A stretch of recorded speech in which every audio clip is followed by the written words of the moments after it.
Let's tackle question 9 of the 2018 Edexcel A-Level Mathematics Paper 2. This question is about 5 marks, which gives us 6 minutes to solve. This question is asking us to prove that the derivative of cos theta is negative sine theta. They're telling us to use the cos addition formula. The cos addition formula is simply cos A plus B equals cos A cos B minus sin A sin B, or cos A minus B equals cos A cos B plus sin A sin B, opposites. They're telling us to solve it via first principles.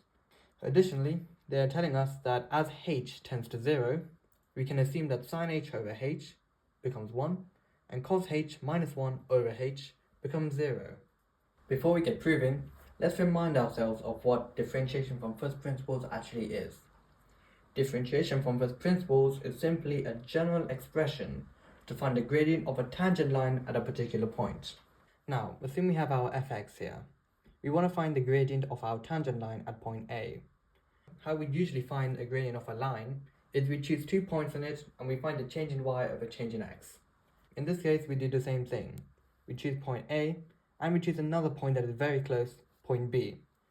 And from that, we'd simply calculate the change in y over change in x between those 2 points. Now the difference between those 2 points is h. That's where the limit comes in. We limit h to become 0. As h tends to 0, the 2 points become infinitely close to each other, which gives us a very accurate gradient for point A's tangent line. Now let's prove that the derivative of cos theta is negative sine theta via first principles.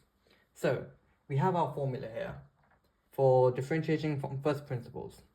We can simply replace fx with cos theta. So as you see, we have an addition formula here, cos theta plus h. We can now expand this, and it becomes cos theta cos h minus sin theta sin h. Now, with this fraction, we can simply break it into 2 parts, a cos part and a sine part, like so. This part of the fraction, we can simply rearrange it. We can take out a cos theta here and we can make it cos h minus 1 over h into cos theta. And as for this, we can do the same. We can take out negative sine theta and it becomes sin h over h.